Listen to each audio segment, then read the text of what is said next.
Dear friends, आज हमारा गज का पठन पाठन है वैज्ञानिक चेतना के वाहक चंद्रशेखर वेंकट रामन।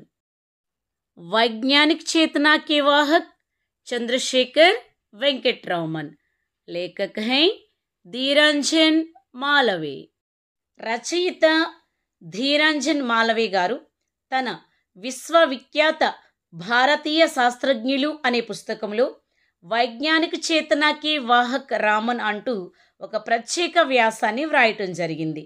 అనేక సవాళ్ళను ఎదుర్కొంటూ రామన్ ఎలా విశ్వవిఖ్యాతి చెందారు అన్నది కథాంశం. ప్రకృతి ప్రేమికుడు, అణువణువున జిజ్ఞాస కలిగిన శాస్త్రవేత్త, ఎన్నో నూతన ఆవిష్కరణలు గావించి భారతదేశపు ప్రప్రథమ భౌతిక శాస్త్ర నోబెల్ గ్రహీతగా విశ్వవిఖ్యాతి చెందిన విజ్ఞాన కెరటం మన సర్ సివి రామన్ గారు.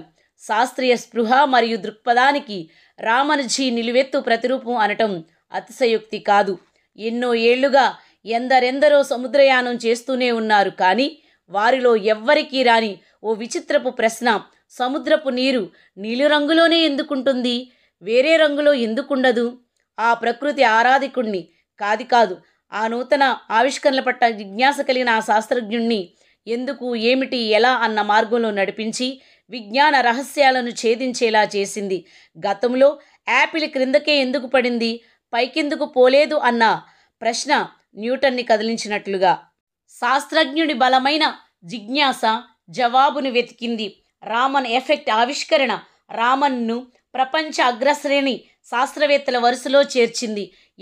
ఎన్నెన్నో జాతీయ అంతర్జాతీయ సన్మానాలు, అవార్డులు ఆయనను వరించాయి. తన సంకల్ప బలంతో భౌతిక శాస్త్రాన్ని సమృద్ధం గావించాడు.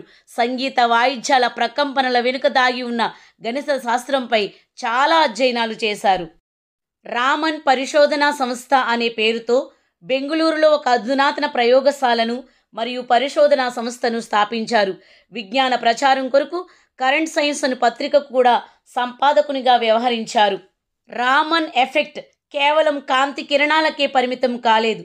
తన వ్యక్తిత్వపు కాంతి కిరణాలతో యావత్ దేశాన్ని ప్రకాశవంతం చేశారు మన చంద్రశేఖర్ వెంకట్ రామన్. ఫ్రెండ్స్, పాఠ్యాంశాన్ని 5 నుండి 6 సార్లు క్షుణ్ణంగా చదువుకున్న తర్వాత మాత్రమే మనకి సారాంశం మొత్తం బాగా అర్థమవుతుంది.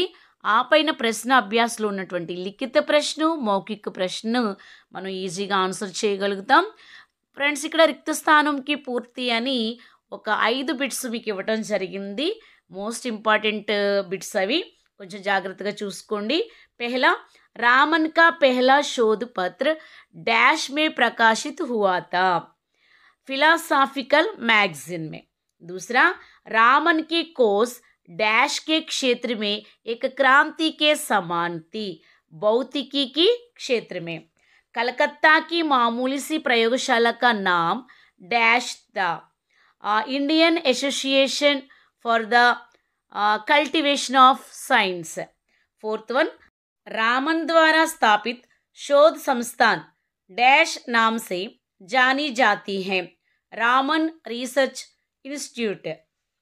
पांचवा, पहले पदार्थों के अणुओं और परमाणुओं की आंतरिक संरचना का अध्ययन करने के लिए डैश का सहारा लिया जाता था, इंफ्रारेड स्पेक्ट्रोस्कोपी.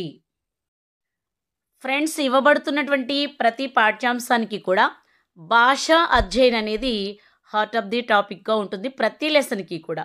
సో ఇక్కడ మనకి ఈ లెసన్లో సమానదర్శి శబ్దాన్ని కొన్ని శబ్దాలు ఇవ్వబడ్డాయి. అంటే చూడడానికి ఒకేలా ఉంటాయి కానీ అర్థాలు మాత్రం భిన్నంగా ఉంటాయి. సో ఇందులో మీకు ప్రమాణు, ప్రణాము, ధారణ, ధారణ్, పూర్వవర్తి, పరవర్తి, పరివర్తన్, ప్రవర్తన్, ఇట్లా సమానదర్శి శబ్దాలు ఇవ్వటం జరిగింది. అట్లాగే మనకు పరిచయం ఉన్నటువంటి విలోమ శబ్దు, యుగ్మ శబ్దు, అట్లాగే క్రొత్తగా అనుస్వారు और అనునాసిక శబ్దు కూడా ఈ పాఠ్యాంశంలో ప్రత్యేకంగా ఇవ్వటం జరిగింది. అట్లాగే 10 రంగంకే నామం మనకి ఇందులో ఉన్నాయి. సో అట్లాగే హీకా ప్రయోగం, ఎప్పుడు ఎలా మనం దీన్ని ప్రయోగిస్తాం అన్నటువంటిది. అట్లాగే శబ్దార్థ और టిప్పణి మనకి ప్రతి పాఠ్యాంశంలోనూ కూడా ఇవి ఉంటున్నాయి. ఇక్కడ కూడా ఆభా, శోధ కార్య, రుజాన్, ठोस रवे, ఆన్విక్, పరమాన్విక్, అక్షుణ్, కట్టర్, ఇట్లా కొన్ని శబ్దార్థం ఇవ్వటం జరిగింది.